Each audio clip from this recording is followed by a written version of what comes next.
Aurélien également. Donc le quorum est atteint. Attends. Non, c'était avec. Attends, Non, tu m'as dit qu'il fallait. ça, je vais rentrer. Notre secrétaire de séance. Françoise. Allez, tac. On avait approuvé le PV du 22 avril. Est-ce qu'il y avait des remarques, des points sur lesquels vous souhaitiez revenir? Ok. On avait les décisions qui ont été prises entre le 12 avril et le 16 mai. Est-ce que vous avez des remarques à formuler? Est-ce que vous avez des remarques sur les décisions qui ont été prises par le bureau? Merci. Alors, on en vient à une modification au point 4 du tableau des effectifs avec la création de postes et autorisation des recrutements de contractuels. Ça concerne un agent polyvalent au sein du service environnement. Ça concerne un poste de responsable du patrimoine bâti, un poste d'enseignant en chant qu'on fait évoluer, un poste d'enseignant en théâtre à 15 heures, là aussi, que l'on fait évoluer, il était à 20. Ces différents postes ont fait l'objet d'un avis du CST qui est favorable. Et donc je les soumets à vos votes. Est-ce qu'il y a des remarques sur ces propositions de recrutement?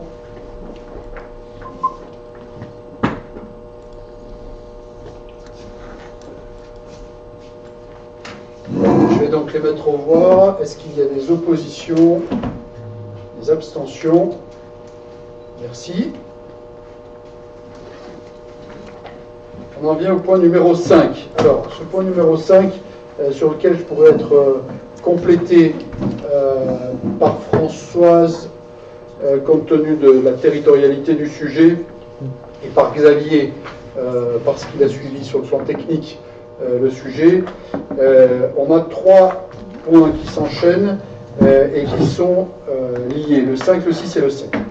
Le premier, c'est la signature de la lettre de mission d'European Medical Consulting qui vise à nous accompagner dans le projet de réhabilitation des thermes de Salins-Fontaine sur la phase 3. Je vous rappelle que sur ce sujet, nous sommes engagés avec la commune de Brides-les-Bains et que nous portons ce sujet du côté de Cœur de Tarentaise pour l'ensemble des partenaires, à la fois Brides et Salins, et donc nous le portons ici ensemble.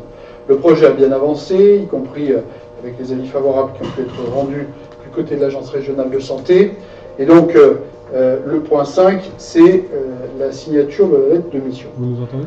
Pour le deuxième point qui sera soumis dans ce même dossier, c'est la demande de subvention pour le projet de ces termes. Et enfin, le point 7, qui sera l'approbation de la deuxième convention financière relative toujours à cette étude du centre de rééducation au sein du bâtiment des anciens thermes situé sur la commune de Salins-Fontaine. Nous avons en ligne avec nous Monsieur Masson, et ce que je vous propose, Xavier, c'est qu'on puisse laisser la parole à Monsieur Masson pour quelques explications sur l'état de la situation, sauf à ce que Françoise, tu veux apporter un complément avant que je ne laisse la parole? Non, écoutez, on a eu effectivement une bonne nouvelle. On a vu effectivement une bonne nouvelle que le projet de l'ARS a validé, et donc maintenant, eh bien, comme tu l'as dit, il faut passer à la phase, à la troisième phase, la phase peut-être la plus importante, la phase financière. Monsieur Masson, merci d'être avec nous quelques minutes. On va vous laisser la parole pour nous dire peut-être où nous en sommes et puis quelle est la trajectoire qui est maintenant devant nous avec les éléments qui sont soumis à l'Assemblée ici ce soir. Alors j'ai fait une présentation assez rapide que je vais vous proposer de passer si ça vous convient. Comme ça, au moins, ça donnera plus d'éléments à mes propos. Est-ce que vous voyez la présentation? Oui. Oui. Parfait. Donc, en fait, Non, c'est pas grave. Attendez une minute, s'il vous plaît.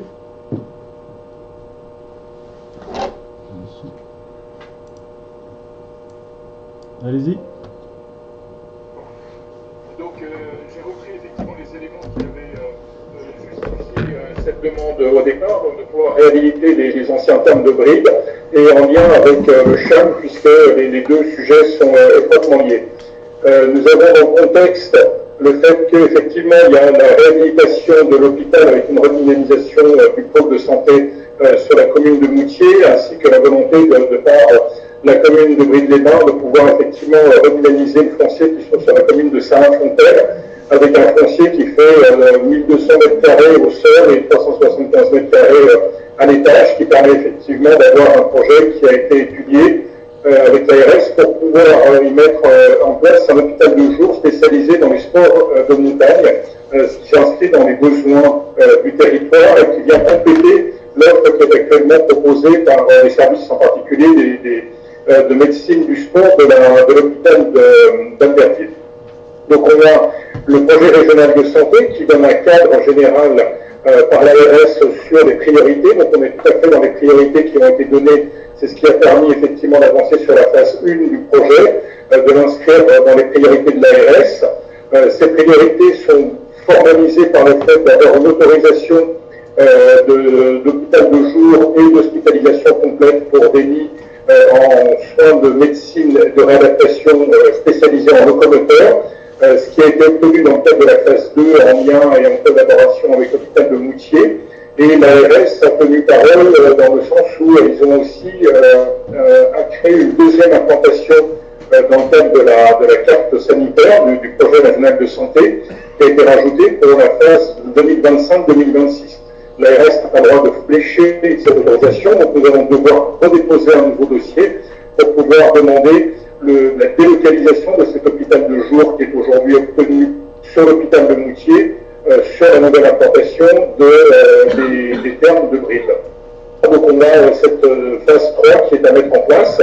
Donc aujourd'hui, la phase 2 a été obtenue avec une autorisation de 20 lits de soins de médecine et de réadaptation polyvalents et 20 lits de soins de suite spécialisés en orthopédie locomoteur, en hospitalisation complète et en réadaptation fonctionnelle. Nous avons donc la troisième phase qui est l'obtention de l'hôpital de jour et la délocalisation de cet hôpital de jour sur les brides, sur les termes de brides.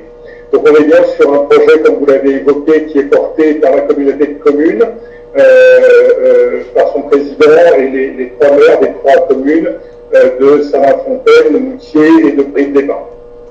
Le projet médical a été validé par l'hôpital. On va le retravailler plus en détail dans le cadre de la phase 3 pour bien montrer les complémentarités entre l'hospitalisation complète de l'hôpital et l'implantation, dans le cadre effectivement d'un pôle d'excellence souhaité par tous sur les sports et les métiers de la montagne, un pôle qui n'existe pas en réadaptation fonctionnelle, qui a toute sa légitimité aujourd'hui par rapport aux besoins du territoire et qui permet effectivement d'attirer une équipe médicale. C'est aussi un projet qui s'inscrit complètement dans le projet des Alpes et de Alpes-France 2030, puisque effectivement c'est un pôle en termes de réadaptation fonctionnelle qui va nous permettre de mettre en place tout un projet de médecine et de sport adapté, en particulier en lien avec l'ISPC qui est le centre d'expertise sur le parasport qui est avec les hôpitaux de Paris et qui a besoin d'avoir une antenne sur la façade est et sur les sports de montagne. Donc le professeur François Genet qui pilote l'équipe paralympique, l'équipe de France paralympique et qui est en la tête de ce pôle, est tout à fait d'accord pour nous accompagner sur ce projet pour pouvoir l'adapter et faire en sorte qu'il s'inscrive aussi dans cette coordination avec France 2030. La dernière étape, donc la première étape a été obtenue sur la phase 1 2023-2024, qui a été portée par la commune de Brive sur l'analyse du projet et la capacité effectivement de créer cet hôpital de jour. La phase 2 que la Comcom a donc financée sur cette coordination, le dépôt du dossier et l'obtention de l'autorisation qui a été obtenue au mois de mai dernier, en lien avec le CHAM et les équipes en particulier de l'hôpital de Moutier, M. Perco.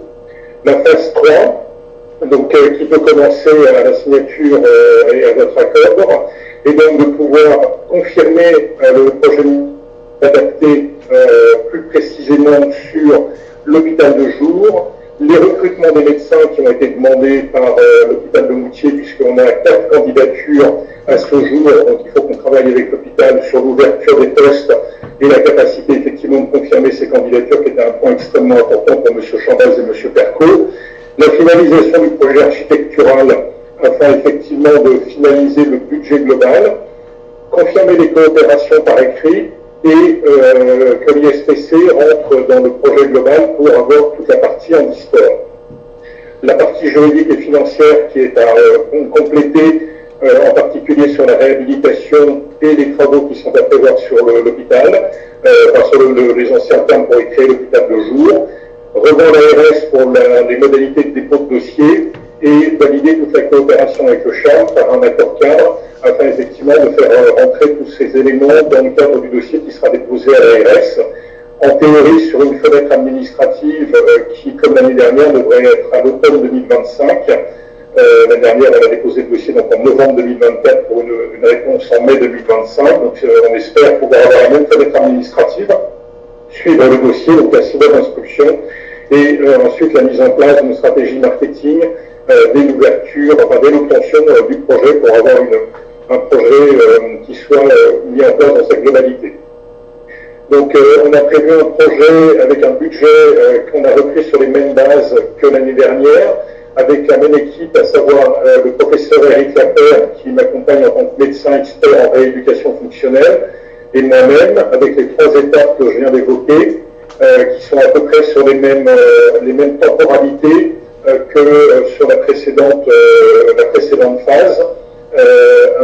On a un peu plus de temps puisqu'on va rentrer un peu plus dans le détail, en particulier sur la partie architecturale, évaluation des budgets qui va prendre un tout petit peu plus de temps et surtout des déplacements plus importants.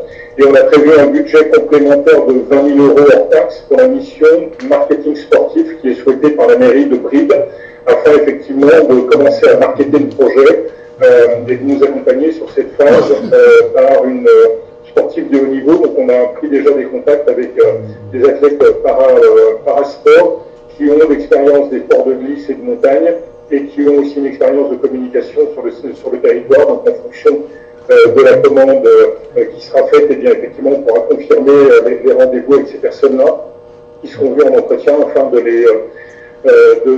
confirmer l'accompagnement qu'il peut y avoir. Voilà, donc c'est la même équipe, moi-même, c'est le professeur Lapère et moi-même. On travaille en étroite collaboration avec Romain Percot et puis le référent marketing sportif qui est à recruter en fonction du budget qui a été évoqué. Voilà pour la présentation. Si vous avez des questions particulières, bien sûr, je suis à votre disposition afin d'y répondre. Merci, docteur. Nous sommes donc dans un moment où ce qui est proposé, c'est de poursuivre sur la dynamique positive qu'on a eue jusqu'alors sur ce dossier, de poursuivre, donc c'est l'objet de la première délibération, c'est la lettre de mission, c'est précisément ce qui vient d'être présenté, et pour un montant d'environ 92 000 €. La deuxième délibération qui est associée, c'est de solliciter des financements qui nous permettront d'accompagner cette dépense que nous portons sur le budget de la communauté de communes Cœur de Tarentaise pour l'ensemble du groupement. Et troisième délibération, qui est la relation, la convention financière qui nous lie à Brides-les-Bains, puisque nous partageons à moitié-moitié entre la commune de Brides, et on va considérer le territoire valvanoise, et notre territoire de Cœur de Tarentaise pour le compte de ces 3 communes qui étaient visées en début de présentation, et donc cette convention financière dans sa phase 3, c'est-à-dire qui intègre les éléments de la lettre de mission qu'on propose ici d'engager. Françoise, peut-être, tu as des compléments? Bon, c'est OK. Est-ce que est-ce que vous avez des questions particulières sur ce sujet? Sandra. Ouais. Je trouve que c'est super, je vois que ça avance bien, ça me fait plaisir. Ça se concrétise, c'est super. Il y a un truc que je me rends pas bien compte, je sais pas si on peut déjà répondre, c'est de la taille, par exemple, du centre de rééducation, à quoi il faut s'attendre. Combien de personnes on peut accueillir, par exemple, je sais pas, ou une comparaison avec un autre centre. Monsieur Masson. Oui, Alors, en fait, il va y avoir... Sur ce projet, le centre de rééducation va être partagé entre, d'un côté, les lits d'hospitalisation complètes qui seront sur l'hôpital de Moutier. Donc, il y a 20 lits d'hospitalisation complète. Et il y a une petite partie d'hôpital de jour qui sera sur l'hôpital de Moutier, afin effectivement d'avoir une complémentarité au niveau du matériel. Et le gros de l'hôpital de jour sera sur les thermes. Pour vous donner une idée du nombre de patients, donc on demande une autorisation sur 20 places. 20 places, c'est 20 personnes qui peuvent venir par demi-journée tous les jours de l'année.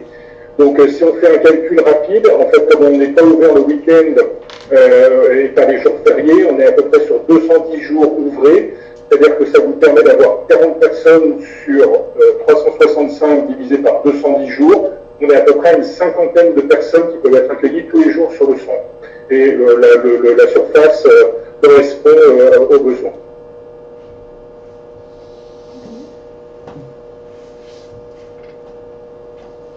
Est-ce que j'ai répondu à votre question? Oui, merci. Elle opine du chef, ce qui est de nature à laisser à penser que oui. Désolé parce que je ne vous vois pas, j'ai le fond d'écran de M. Courtois, donc je ne vois personne, je vois que l'étagère. C'est la cuisine de Gaillier. Le salon, Je ne sais plus l'enlever. Le salon. Bon, très bien. Est-ce qu'il y a d'autres remarques ou questions ici autour de la table?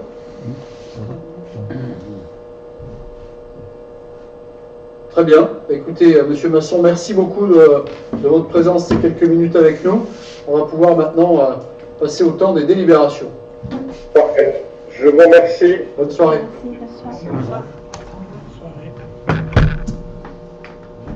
Très bien.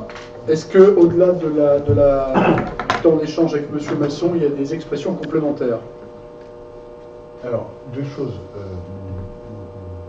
Scotché par le projet, franchement, pour un peu suivre les débats à l'échelon national sur les déserts médicaux, sur la difficulté de ramener des médecins, etc., qu'on puisse monter un projet, rendre notre territoire attractif, faire venir des médecins et puis monter une structure, c'est formidable.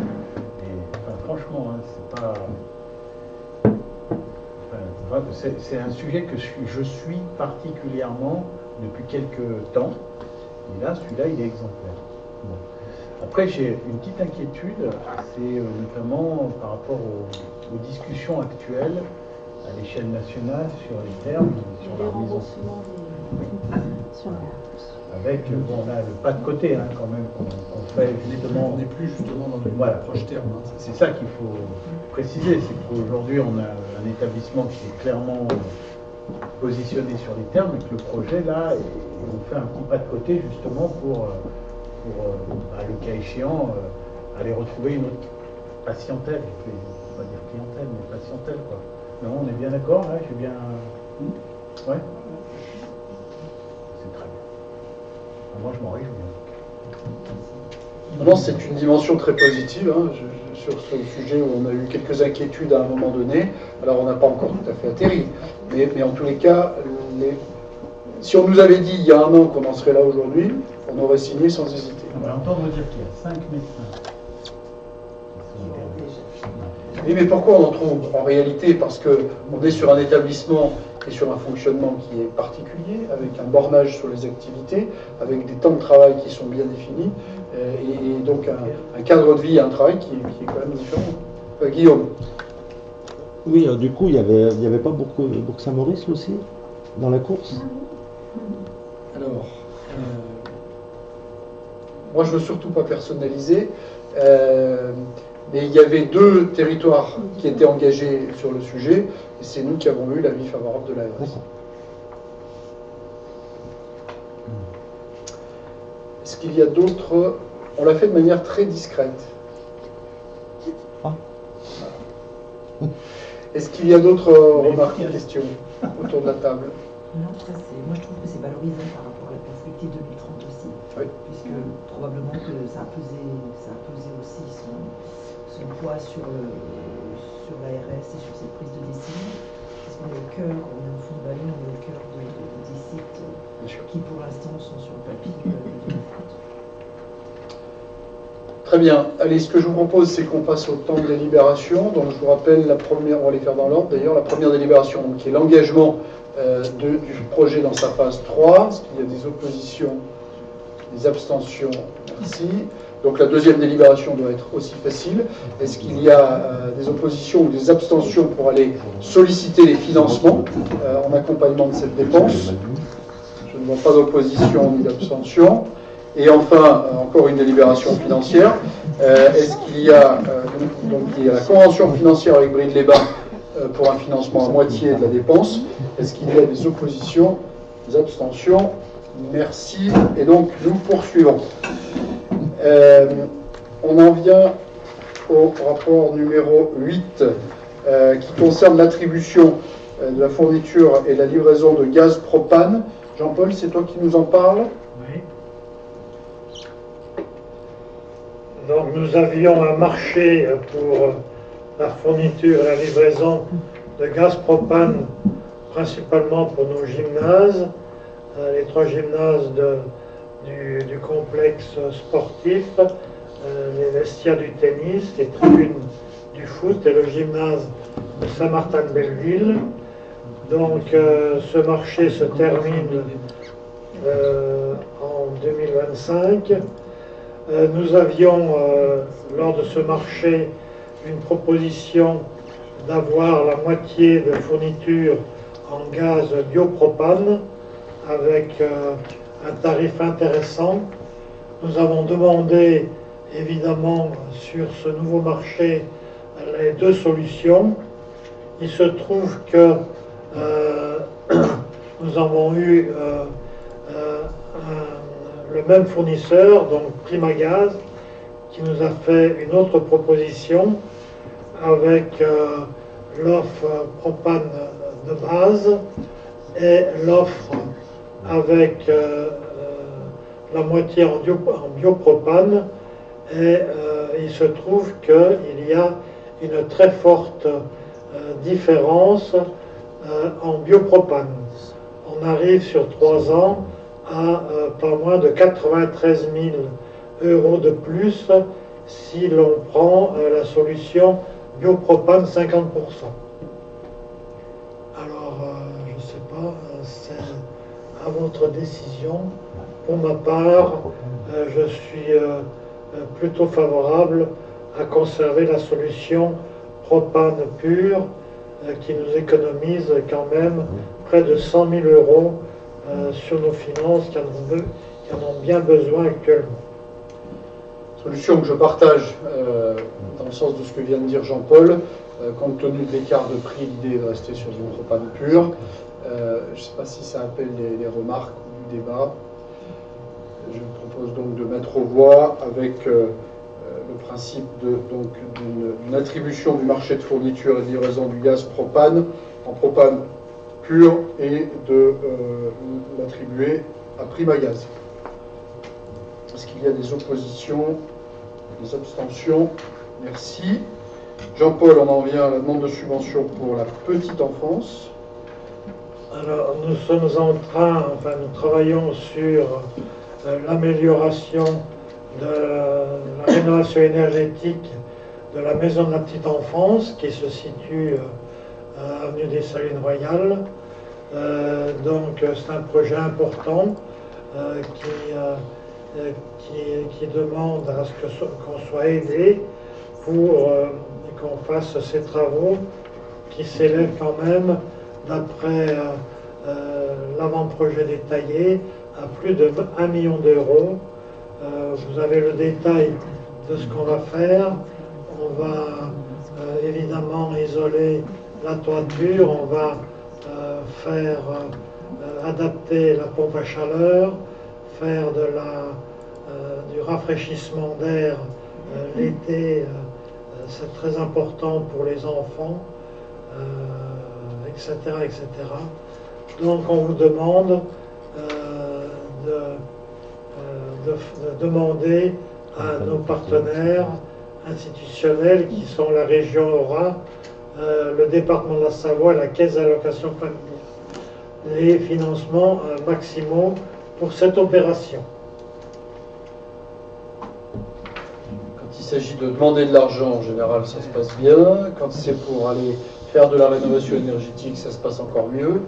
Mais il y a peut-être des questions, des remarques sur ce sujet. Oui, dans le cadre de la compétence, ouais. Ça a un lien avec le projet qu'on avait développé, Non, ça n'a rien à voir. C'est pas sur le même thème. le projet n'était pas appelé à remplacer. Non. Et du coup, la vie que les enfants en fait sont délocalisés. Alors c'est une opération complexe qui suppose la mise en place de structures modulaires sur le parking qui est voisin. Voilà, donc comment être obligé pendant les travaux de délocaliser les enfants, puisqu'on ne va pas pouvoir les faire dormir alors que les ouvriers vont taper sur les cloisons, etc. Donc on va proposer de les amener sur le complexe sportif pour une partie, et l'autre partie, on va les installer dans la future crèche de la Léchère. Normalement une dizaine de gamins sur la Léchère et les autres dans des algécos sur le complexe sportif. Et ça, c'est un travail qui est en train d'être étudié par notre maître d'œuvre. Et ça sera que l'année prochaine. 26. En 2026. Parce que c'est quand même des gros travaux de structure. Et il faut qu'on soit libre de travailler intérieurement et extérieurement.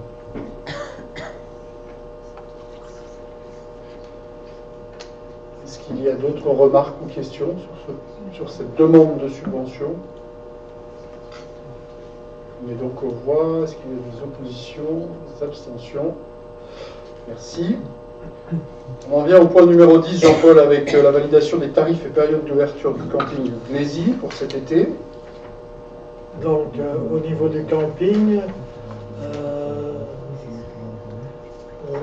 l'histoire continue. Nous sommes en train de valider le bail amphithéotique administratif que nous avons transmis à notre partenaire que nous avons choisi.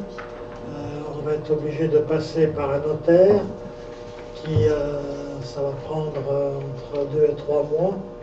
Donc pour cet été, comme on ne peut pas ne pas ouvrir le camping compte tenu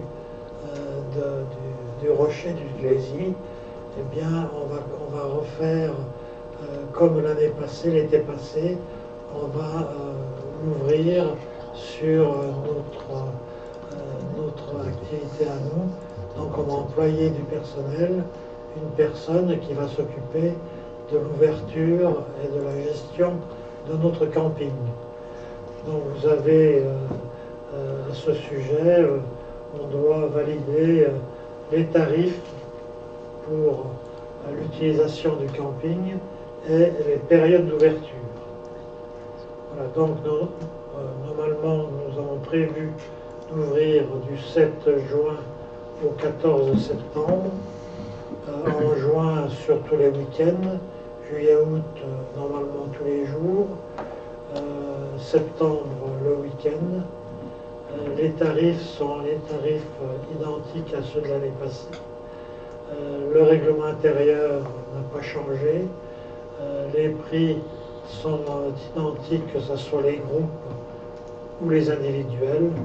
Donc il n'y a pas de changement par rapport à l'exploitation qu'on a eue l'été passé.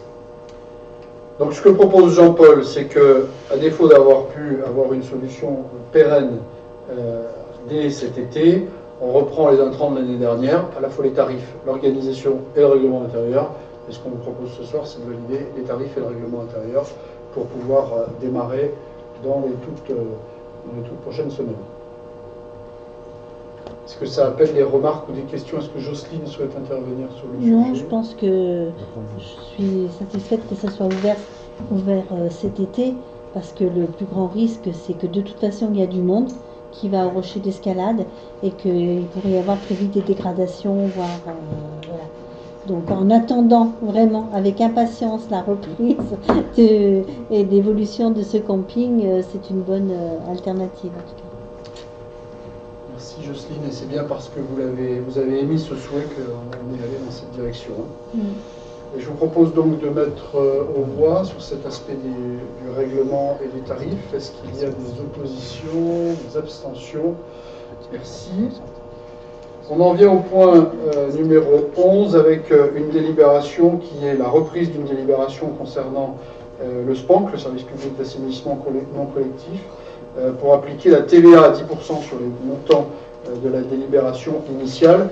Donc en réalité, on ne change rien, sauf que la délibération a été prise en hors taxe et que l'idée c'est d'appliquer la TVA tout simplement pour pas qu'on mette en déséquilibre le budget du SPANC qui, comme vous le savez, est un budget annexe de la collectivité. Voilà. Donc on reprend exactement les mêmes éléments de la délibération du 22 avril dernier et on applique 10% de TVA, ce qui nous permet de ne pas être de nos finances dans les actions qui sont mises en œuvre. Est-ce que vous avez des remarques ou des questions sur cette délibération, qui est plutôt une délibération de forme d'ailleurs? Je vais donc la soumettre aux voix. Est-ce qu'il y a des oppositions, des abstentions? Merci. Pardon, je voulais juste revenir sur le point précédent. Là. On me posait une question. Du camping, tu veux? Oui, sur le camping, oui, savoir si. Le bilan, quand on exploite nous, si c'est plutôt positif. Non, d'accord. Et bien peut-être le nombre de nuitées, tout ça. Enfin, statistique a été faite. D'accord. Alors, pour répondre à Romain de manière très précise, est-ce que c'est bon pour nous de le faire en régie? Non. Voilà. Sinon, on aurait continué longtemps de le faire. On le fait pour garder l'animation du site et le suivi au quotidien du site, éviter les dégradations, etc. Et ne pas perdre de vue qu'on a le rocher du Glésis qui fonctionne en vis-à-vis du camping et que ça nous permet, en ayant une présence là sur place, d'avoir une gestion globale de l'ensemble du site camping et rocher. L'autre aspect, c'est que on avait imaginé qu'on aurait aujourd'hui un porteur qui aurait pu commencer à travailler dès maintenant, sauf que le porteur, il n'est pas plus idiot que nous, il lui faut suffisamment de mois en avant pour pouvoir commencer à organiser son opération, et donc il sera opérationnel l'année prochaine. Compte tenu des avancées qu'on a aujourd'hui, on est capable de dire ça, voilà, sans trop de risques. Dernier élément sur les détails de l'année dernière, on les tient à ta dispo, tu peux voir ça avec Xavier sans problème, pour qu'on puisse te communiquer les chiffres, parce que tout ça est évidemment tout à fait suivi, donc on pourra te donner les éléments de détail. Voilà. Merci. Ça nous a coûté d'argent. Voilà. C'est bien de délibérer sur ce point en étant à Notre-Dame du Pré, d'ailleurs, c'est plein de symboles. Très bien, merci. On en vient au point numéro 12, avec une convention de partenariat que je rapporte en l'absence de Donna, concernant l'Observatoire national des politiques culturelles et notre communauté de communes. Donc la convention, elle a pour objet, comme vous l'avez compris, justement de suivre en observation, avec dans cette convention les objectifs, les modalités d'organisation, les engagements aussi qui sont réciproques, ainsi que les conditions de participation de l'intercommunalité dans le cadre du cycle régional. Elle précise notamment donc la convention, l'observatoire, c'est du cycle vers un projet culturel de territoire. Voilà. Le montant dans cette convention est de 3 000 € en 2025, 3 000 € en 2026. Le département interviendra pour ce qui le concerne à 50%, c'est-à-dire 1 500 € en 2025 et en 2026. Voilà l'objet de cette délibération, qui est de suivre la manière avec laquelle nous menons, et plutôt de manière exemplaire d'ailleurs, il faut le rappeler, les politiques culturelles sur notre territoire, dans le cadre de la CTEAC, de ce contrat territorial et de tout l'ensemble des actions que nous menons. Voilà, c'est l'objet de cette délibération. Donc pour un montant global de 6 000 € sur les 2 années, 3 000 € en 25, 3 000 en 26, et un financement à 50% par le département. Est-ce que ça appelle des remarques, des questions? Je vais donc le mettre aux voix. Est-ce qu'il y a des oppositions, des abstentions? Je vous remercie. Un petit breaking news pour répondre à Romain, pour dire qu'il y a eu 38 nuitées individuelles, 330 nuitées en groupe et l'accueil de 5 camping-cars en nuitée. Merci pour l'efficacité Et des services. Et comme les tarifs sont inchangés, il suffit de reprendre la délibération et de multiplier pour avoir le résultat. On allait au point numéro 13, avec une demande de subvention auprès de la région dans le cadre de la saison culturelle de notre communauté, le dispositif culture en territoire, volet scène en territoire, intitulé Saison culturelle, cœur de Tarentaise. Donc, comme vous le savez, on a une programmation culturelle et on sollicite donc le volet spécifique qui s'appelle scène en territoire, qui permet de soutenir par les dispositifs de la région le soutien à la diffusion professionnelle d'œuvres ou d'artistes du spectacle vivant. Et on sollicite dans ce cadre un soutien à hauteur de 15 000 € pour la saison culturelle à venir. Est-ce que ça appelle pour vous des questions, des remarques? Je vais donc le mettre aux voix. Est-ce qu'il y a des oppositions, des abstentions? Merci. De la même manière, on sollicite toujours la région dans le cadre du dispositif qui s'appelle Soutien à la musique ancienne, résidence de musique ancienne, et on le fait avec un objet très précis qui est l'accueil de l'ensemble La Capriola pour une résidence artistique, un volet médiation et un concert. Cet ensemble est déployé sur notre territoire. On sollicite donc la région à hauteur de 3 000 € pour cette petite résidence et dans le cadre du dispositif musique ancienne. Est-ce que ça appelle des remarques, des questions? Je mets donc aux voix. Oui. Ils étaient déjà là, ils n'étaient pas déjà présents l'année passée. J'ai plus en tête la résidence de l'année dernière. J'ai pas l'impression sur D'accord. sur cela. Ah oui, des fois, c'est ça. Oui, c'est toujours des. vachement. On passe de Camerata à Capriola. C'est très italien. Je mets donc aux voix. Est-ce qu'il y a des oppositions, des abstentions? Merci. Fabienne, on en vient au renouvellement de convention qui nous lie à la caisse d'allocation familiale. Oui, donc c'est renouvellement de convention d'objectif avec notre partenaire institutionnel, la CAF, et ça concerne notre relais petite enfance, qui est un des maillons de la petite enfance. C'est eux qui assurent, qui ont un regard sur le suivi des assistantes maternelles, qui apportent des conseils, qui organisent des conférences, qui suivent les pratiques de nos professionnels, qui accompagnent nos assistantes maternelles, et ils ont un rôle important qui est subventionné et qui fonctionne par rapport à un contrat d'objectif. Voilà, aussitôt qu'on le suit et qu'on le respecte, eh bien, il y a une subvention qui est liée à ce contrat d'objectif. On aime bien beaucoup de ressources ce soir, hein, beaucoup de recettes, Monsieur le Vice-président. Est-ce que vous avez des remarques ou des questions sur ce rapport? On propose donc de le mettre aux voix. Est-ce qu'il y a des oppositions, des abstentions? Merci Fabienne. On poursuit avec une convention pour un très joli projet, qui est cette maison d'assistants maternels qu'on va ouvrir dans quelques jours maintenant, dans le cadre d'un chantier qu'on a mené avec l'OPAC, et qui nous permet d'accueillir ces assistants maternels et évidemment les 8 ou 9 enfants qui pourront être accueillis.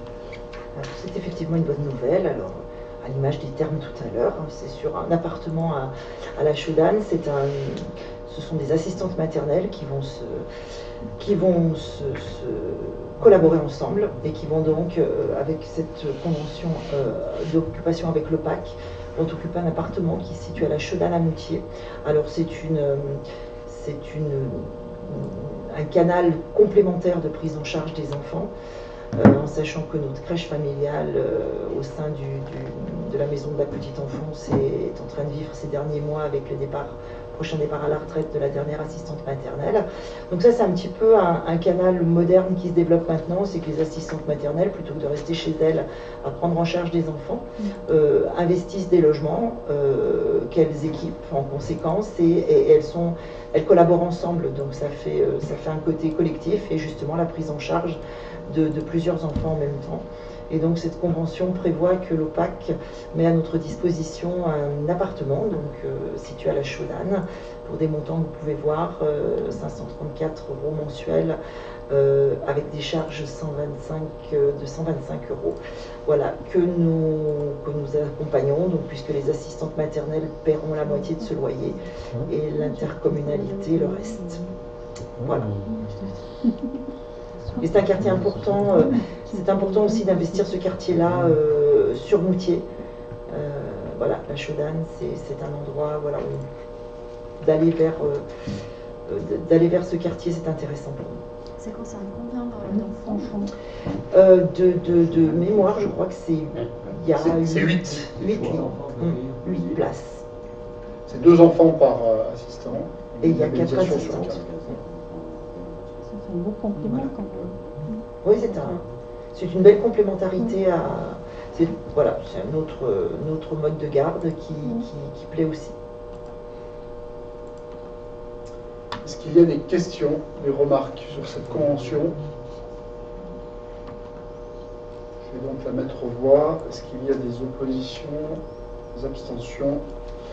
Merci. Alors, maintenant, c'est toujours une convention sur le même sujet. Pour la mise à disposition. Oui, c'est pour la mise à disposition. Et ça porte un nom, hein, les petites pousses. Voilà. C'est tout ce qu'on vient de se dire. C'est une MAM, hein, dans le jargon, l'acronyme, c'est une MAM, une maison d'assistante maternelle. Donc en fait, les délibérations se suivent. Oui. On en a une première où on signe avec l'OPAC. Exactement. Voilà. Et la deuxième, ensuite, on met à disposition. On signe avec la MAM pour le mettre à dispo. Exactement. L'OPAC nous le met à dispo et nous le mettons à dispo de la MAM. Voilà, c'est ça. Il n'y a pas plus de questions. Et il n'y a pas plus d'opposition, ni d'abstention. Et donc, c'est ainsi adopté. Écoutez, nous en sommes arrivés au bout de cet ordre du jour. On va avoir un prochain bureau communautaire qui est le 17 juin à 18h et un prochain conseil communautaire qui est le 24 juin à 18h30 à Haute-Cour. À 18h30 à Haute-Cour, c'est bien ça. Est-ce qu'il y avait des choses complémentaires que vous souhaitiez aborder?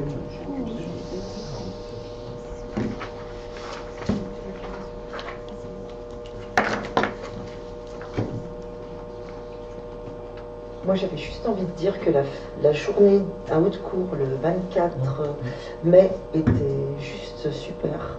C'était vraiment une journée formidable. Et je voulais remercier, alors il y en a quelques-uns là, je voulais remercier chaleureusement tous les agents de la communauté de communes qui étaient tous présents, qui se sont relayés. Il y a eu, ça a permis aussi de voir le fonctionnement de l'amicale, puisque je crois que c'était la première intervention de l'amicale justement dans notre travail là c'était une journée Festifamille donc qui clôturait la semaine de la parentalité et vraiment c'était très très chouette. Enfin, on a passé un très bon moment, il y avait eu plein de monde et il y avait beaucoup